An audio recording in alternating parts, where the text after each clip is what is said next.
individuals whose names are given for the defense,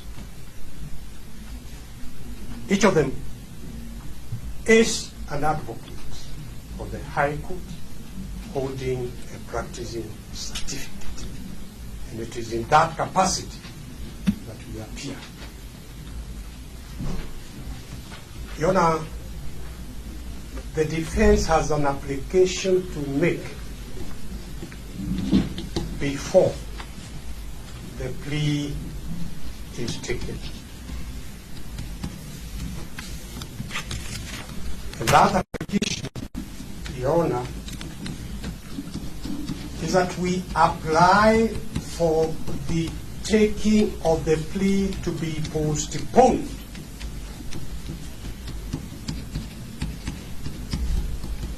to give us an opportunity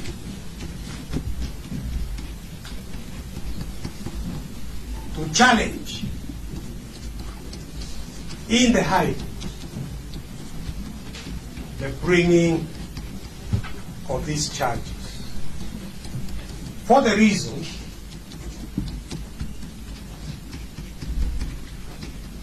that even as the accused or the suspect was being arrested, there were valid court orders issued by the High Court of Kenya directing the suspect not to be arrested.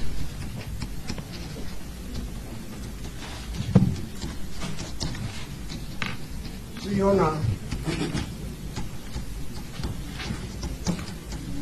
we wish to raise the issue of contempt of court.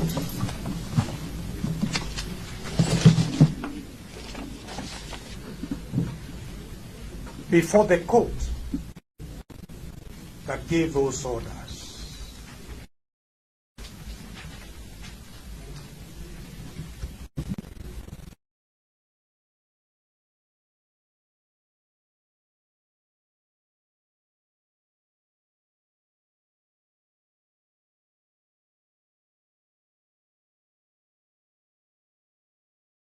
And act in violation of court orders.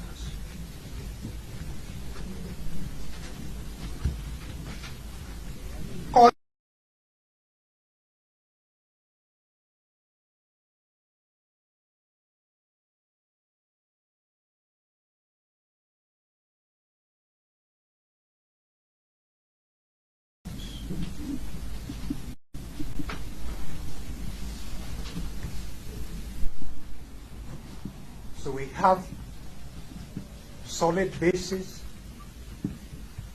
for challenging the bringing of these charges.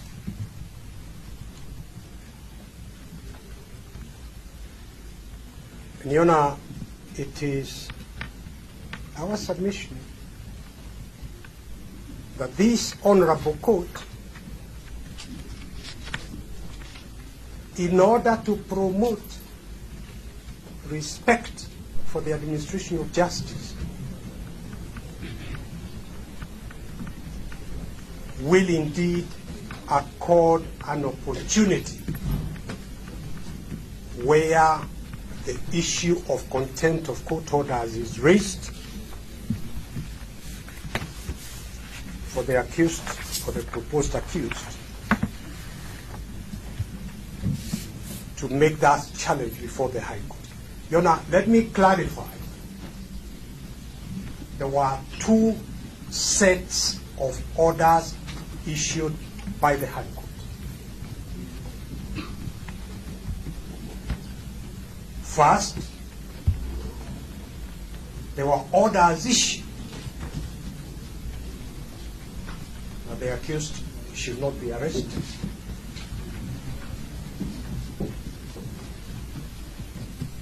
And the arresting of the accused was contempt violation of those court orders. If you can hand over.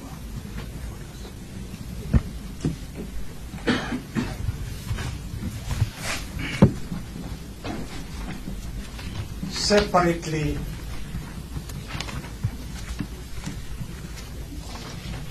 Your Honor, that is a copy of the court order. Separately,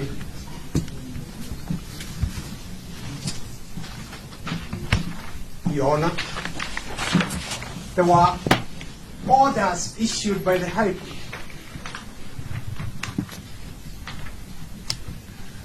for the return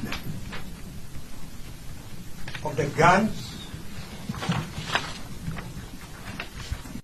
confiscated from Jimmy Wanjigi, which were licensed. He had a valid certificate to hold the guns. And the orders of the High Court were for the return of those guns, which were returned, but also they were returned. They were returned to Jimmy Wanjigi in accordance with the court orders.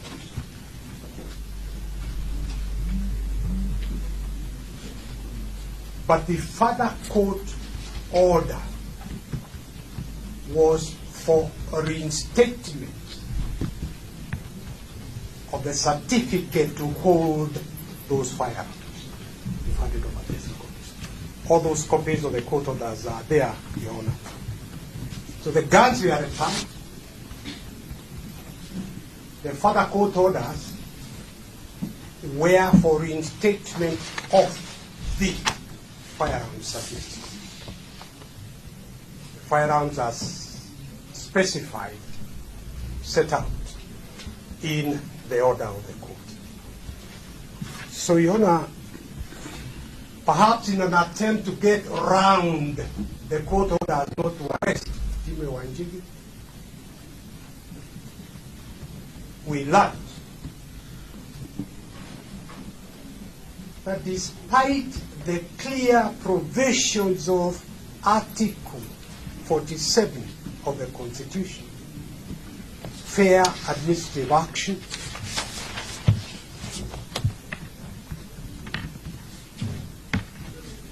despite the court order that said return the firearm certificate to Jimmy Wanjigi,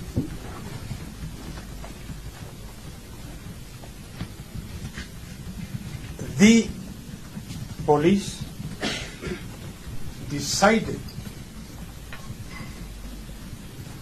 without any notice of any kind to Jimmy Wanjigi,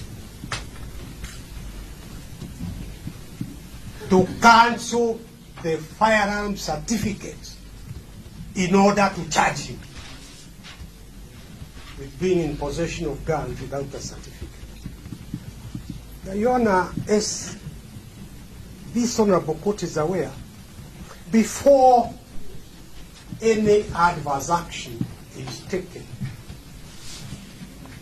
against anyone, the police were under an obligation under Article 47 of the Constitution to give a notice to the holder of that firearm certificate. That is what Article 47 is all about. That is what fair administrative action is all about.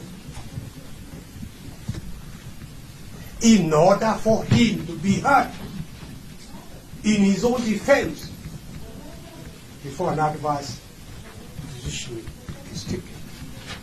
So we have these cogent basis and reasons for challenging the attempted charges. And Your Honor, before I hand over to my colleagues here, let me just say it is not just Article 47,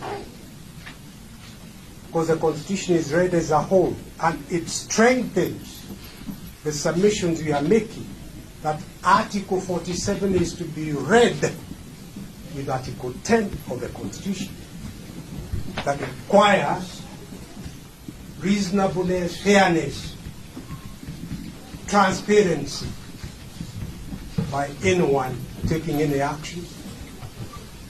And of course, Article 2, that holds everyone subject to the Constitution and requires everyone to act in accordance with the Constitution.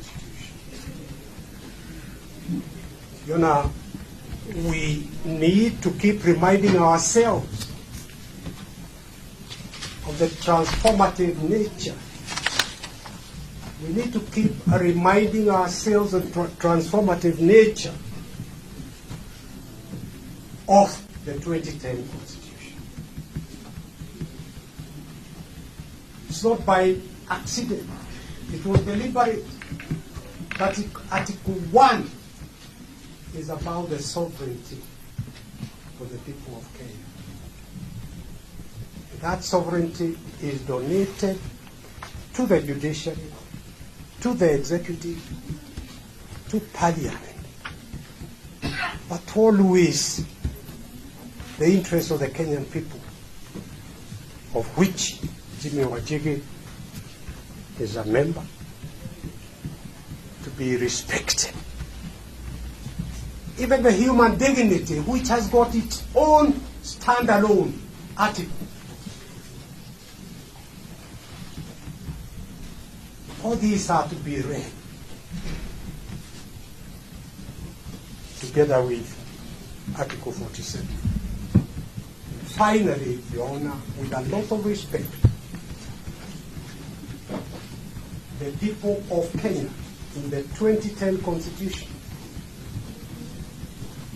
donated their sovereignty to the judiciary